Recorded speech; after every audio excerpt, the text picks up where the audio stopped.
Welcome everyone to Round the Horn. Today's special guest is drummer Marc Sacco. Hi Marc, how are you? Fantastically. I'm so excited to be here, sharing a love of baseball as well as music with you. It's very, very cool to be here. Thank you so much for having me. Great, it's good to see you. Well, tell us a little bit about your musical background first. I started playing somewhere around the third grade, and some of my earliest recollections of playing music, I actually played drums at CCD class. Um, uh, we would do every year, they would do a like kind of a musical concert kind of thing every year. And I brought my drum set, and I was so loud, I was drowning out of the chorus and the choir. I actually brought a real live drum set in there, and I'll never forget. A guy came up to me afterwards and said, "You were fantastic, son." But the poor band director's going, "Shh." yeah, okay. Yeah, there's no volume control on the drums. No, and I was excited. I was just hitting. Yeah, that's great. So after in high school, what'd you do then? I actually switched to playing guitar in high school, believe it or not. Really cool. Because I started so young on the drums, I'd gotten to a point where all the guys around me who were learning how to play music, I felt that I was just so far beyond them. And at the time, you're at that kind of transition age where you can't really play with the people who are driving yet. And the guys who are out in the bars already, obviously. So I'm like 14, 15, and I decided I can play guitar as good as all the guys that I was playing with. So I taught myself how to play guitar. And then, of course, right after high school, everyone caught up to me and got really good. So I was like, oh, let me get back to drums. Okay. So that was a short-lived 4 years of guitar playing. Although I still do play guitar, and I'll go out and play acoustic gigs here and there. And then I switched back over the drums and started to play with some of the guys in the local Trenton, New Jersey area, like Ernie White, some blues legends here like Paul Plumeri and Joe Zook. And, I would be the guy sneaking into the bars just before I'm 21 going, "Hey, let me sit in with you guys. I'm really good, I swear." So I started doing that. I ended up playing with Glenn Burtnick for a little while, doing his Christmas shows.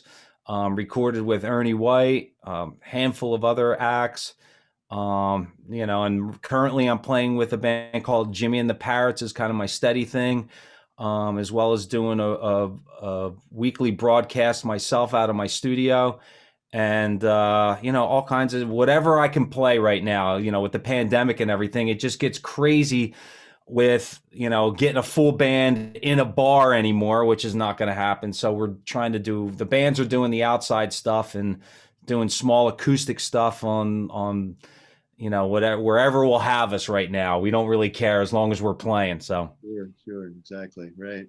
And I think there's going to be some changes coming up soon. I think Governor is going to sign some releases of things that are happening in New Jersey, especially. I think that they're going to be able to put people at the bars themselves, actually sitting at the bar.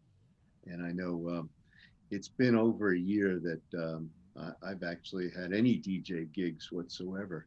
Oh, yeah. Did one memorial a week or so ago, but that has been it for a long, long time. In fact, the last gig that I did was with the Soul Cruisers, and we kind of think that might have been the day that Screamin' Steve Berlotta, who a lot of people know, he's been one of our guests here, contracted COVID.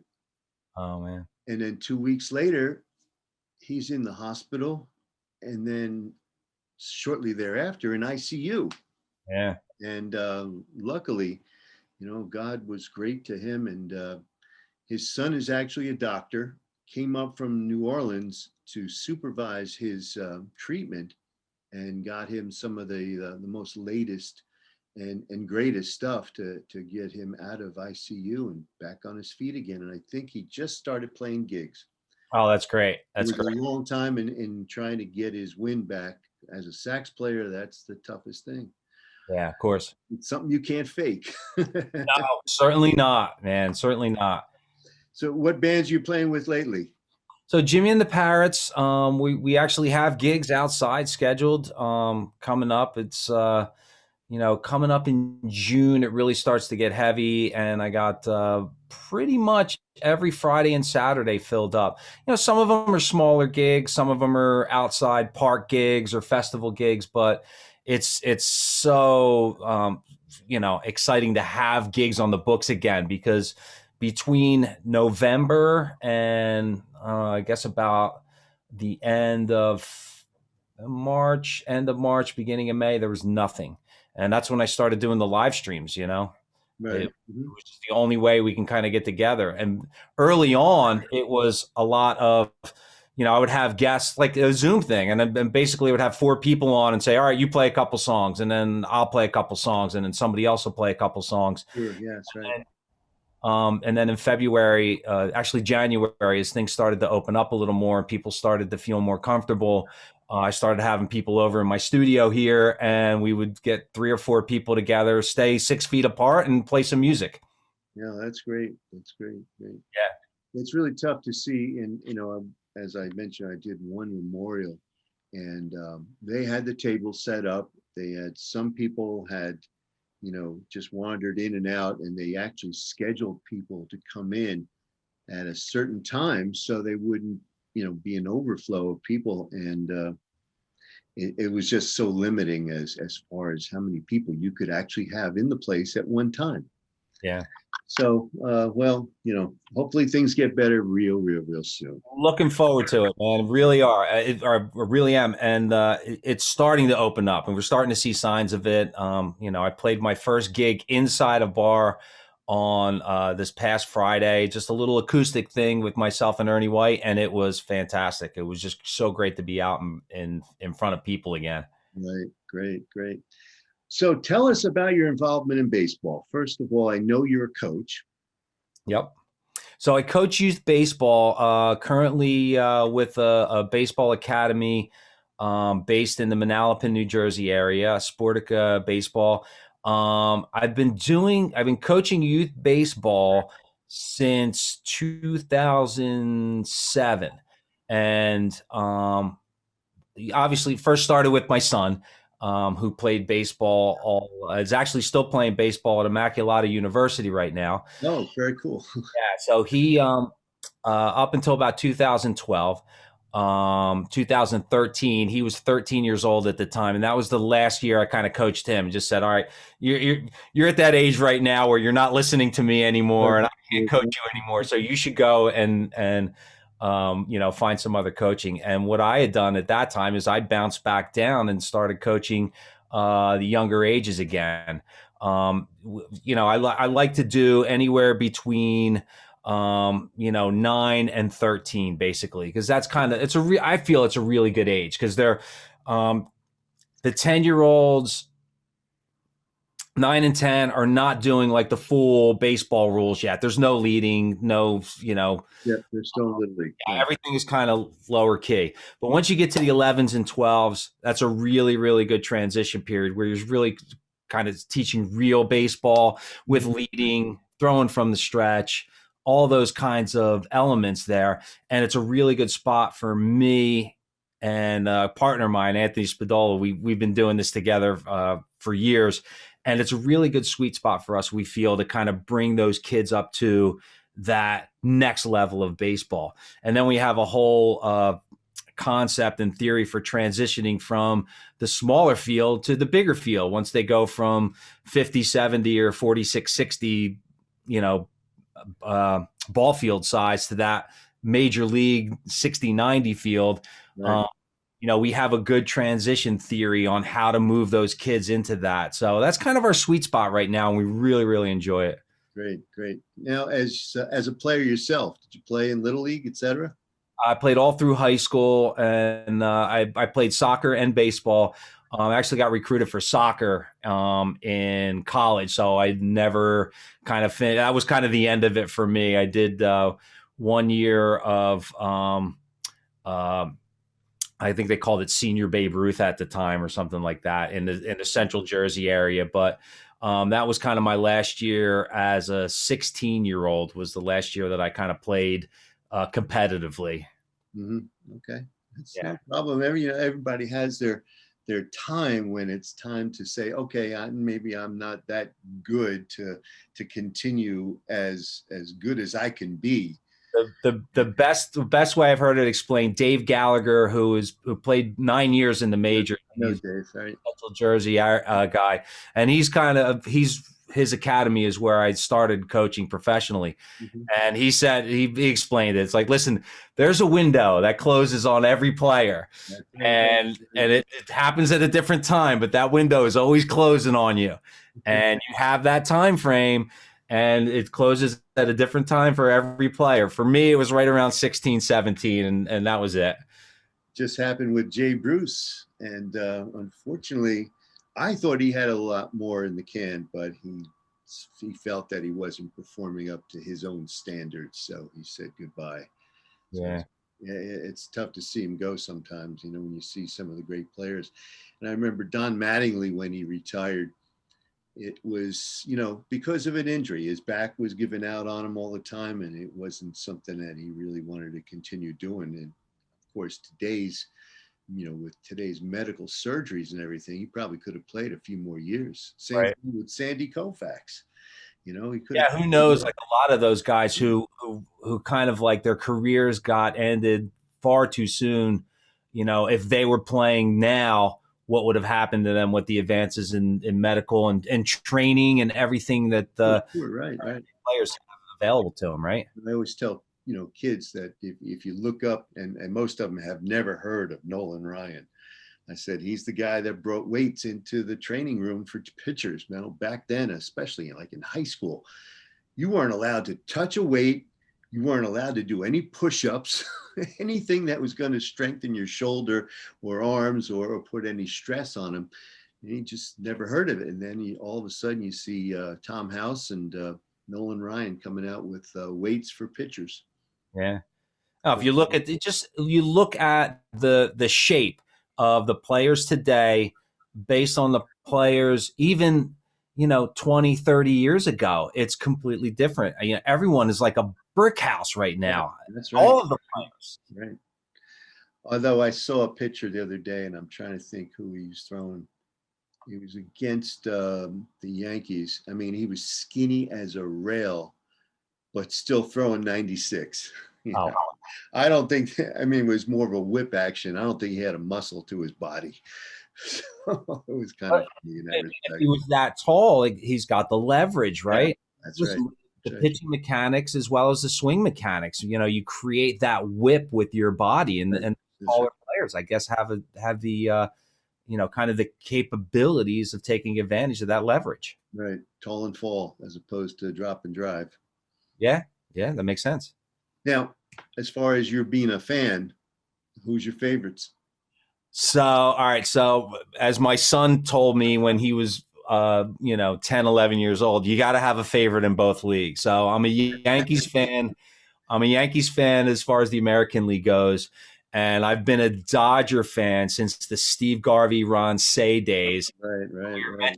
Tommy Lasorda. Tommy Lasorda was the coach back when I first started, following baseball.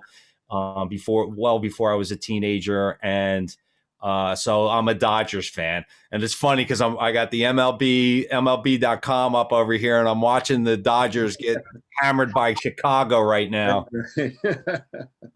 Yeah, that's few and far between, unfortunately, for the Cubs. You mentioned Tommy, and he and I had something in common, that we were both proteges of a scout named Ralph DeLulo, and a lot of our fellow scouts know Ralph very well. Passed on a few years ago. Right. But Tommy had appeared at one of our dinners, and it was almost a comedy skit, because he was up there for 45 minutes talking, and things would sort of move him in a different direction. Every time he would think about something, he'd start telling another story after not finishing the first one. But then he had this punchline that he would say, like, as he was starting to get into something, and he would say, "And I ain't making this up. And this was over and over for 45 minutes. He had people rolling in the aisles. And it turns out that I had taken my then father-in-law to the dinner, thinking that, okay, he's Italian, Tommy's Italian. He enjoyed, being in the same room with him. And it turns out, as we get to the place in Long Island City, first thing you got to do when you have a long drive behind you, you head to the men's room.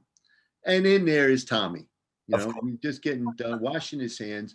So I introduced myself, saying, we have, Mr. DeLulo in comedy. He's not doing too well at the time. He said, I'm sure he'd appreciate a phone call. But then I say to him, I said, let me introduce you to my father-in-law, Nick D'Amico. So then he goes to me and he hits me in the chest, like with the backhand. He says, the best thing you ever did was marry an Italian. That's typical Tommy Lasorda, right? Right. So we walk outside and he's getting mobbed by people looking for a picture, an autograph, and something like that. So me and my then father-in-law, we're walking towards another room to where there's a cocktail hour. So we're about maybe 20, 30 yards, and Lasorda is still up against the wall being hammered by people. And all of a sudden I hear somebody shout, "Yeah, the best thing you ever did was marry an Italian." It was Lasorda screaming at me. It was hilarious. And, I keep telling people that story, and it doesn't grow old, because Tommy was one of the greatest ambassadors to baseball there ever was. Oh, I agree.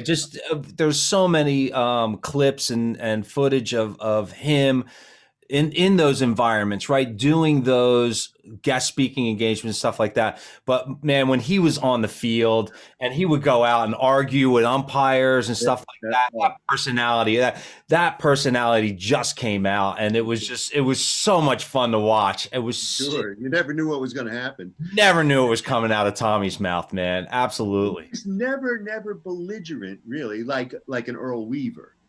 Right. Weaver, knew if he was coming out, he was ready to fight. Yeah. But sorta, he was trying to, joke with the guys and everything. I remember one clip I saw, umpire was, trying to hurry up the situation. And Tommy says to him, "What do you think I should do? Should I get the guy in here or what? What do you say?" "I don't know, Tommy, that's up to you." He says, and then, I'll instead of saying I'll bring him in, he's sort of saying, "Oh, I'll take him in here now." And he knows what he's really doing. It was hilarious. And, there's a lot of things that Tommy did that, he just was first of all, great ambassador to baseball, and bled Dodger blue. And of course, everybody just loved him, from his famous, if you ever looked at his, the wall in his office at Dodger Stadium, there's Sinatra, Dean Martin, all sorts of huge performers that were his friends. Yeah.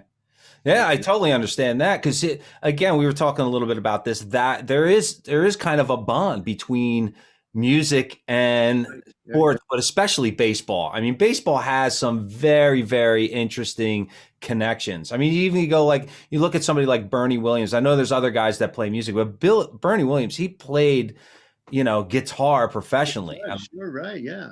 And I know there's a lot of guys.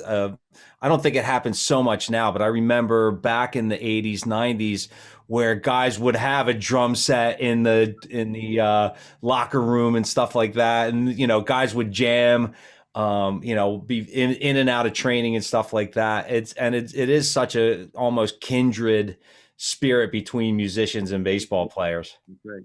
I don't know if you know Jack Scarangella. He's a fellow drummer, but Jack was Ron Guidry's drum teacher. Oh, that's great. When you say that, hey, they actually set up underneath Yankee Stadium in some storage rooms, 2 drum kits and a speaker system. So when Ron, before he'd actually go to the bullpen, he'd play drums to warm up and then head to the bullpen to start throwing. There is that certain flexibility that you have. Yep. When I hit the drums, I'm left-handed, I throw left-handed, but it is a similar motion that you have when you're playing the drums. So I get that. That makes total sense. Yeah. And I don't know if you know Jack, but he's one of the funniest guys as far as, telling stories. And he was a protege of Buddy Rich. And Buddy kind of adopted Jack as a young performer. And it was amazing stories. And sometime, hopefully, we'll get Jack on here to tell some of his stories. I know he's working on a book. But after Guidry retired, the drum kit was passed on to other players, including Paul O'Neill, Willie Randolph, Wade Boggs, a few others that had actually, started playing drums and taking lessons from Jack. And Jack's first album that he did had Bernie Williams, Paul O'Neill, Willie Randolph. It had the Scooter doing an intro to a song. Yeah. Oh, that's great. He had Joe Namath on. He had a whole bunch of people. It's a great, great album. And Jack is a tremendous drummer and a huge, huge Yankee fan. In fact, when Jack plays, most of the time he plays in a Yankee uniform. That's great. That's so great. That's so great. I love that. I love that kinship. It's just great. So what, who are the players now? Like, I can't think of anybody that is currently in the league that might be a musician or playing music. That's hard to say, really. I know that there's got to be people that love music, and strange as it may seem, Walt Weiss, who's now coaching with the Atlanta Braves, approached me one time when we first met, and we met a long time ago before he started going into management and et cetera, and when he was a player, asked me if I could arrange for him to take drum lessons from Max Weinberg. Really? And he became a huge Springsteen fan. So, and we've stayed in touch over the years a little bit here and there. So, I mean, that's somebody in coaching, not necessarily a player, but I got a feeling there's got to be some people out there that are still players and, musicians as well as players. Yeah, I would think so. So what's your take on kind of the new, I don't know, it seems like there's a new generation of player now that is very focused on social media and stuff like that. I think, because again, I'm a Dodger fan, and immediately came up Trevor Bauer when he moved over to the Dodgers. I mean, here's a guy who seems to be very media based, very media driven, social media, from the main perspective of it, doing a lot of stuff like that. What's the vibe from the old school, like almost the old guard players and people that are in, Major League Baseball? How do they feel about guys like that are really taking it, they're being outspoken, really? I mean, yeah. Well, it's always been that way, even before the internet, that guys would be, opening their mouth every once in a while. I mean, you had Jim Bouton, famous for his book Ball 4. But then again, on the other hand, you had guys that would never, ever say anything against anybody. And, when they talked to a reporter, it was like, kind of like the Bull Durham kind of thing, Yeah, you got your stock responses. Right, exactly. So whatever we can do for the team right now. Just glad to help the team out. Yep. One day it rains. There's so many funny things that went on in films as far as baseball is concerned. I think some of the greatest lines ever. And I know when I was still playing, there were still lines that you would pick up out of. What we need now? We need a rain out. Yeah. In fact, I played on an over 30 team that actually tried to do that. And they watered down the field the morning of, thinking that they were all hungover. Nobody wanted to play. And it turns out they thought the game was canceled because it was soaked. But instead, they moved the game to another field, and we played with a skeleton team. Oh, wow. It was hilarious. Marc, I got to cut you short here. We're running out of time. It's been great talking to you about baseball and music. So I really appreciate the time you've taken today to spend some time with us here. Well, Lee, very exciting for me. Really, really appreciate it. If I'm a big fan. I love seeing the stuff. I love the kindred spirit between baseball and music, and so happy that you invited me to do this. Thank you very much. My pleasure. My pleasure. Thanks everyone for watching. We'll see you next week. Take care. Good night.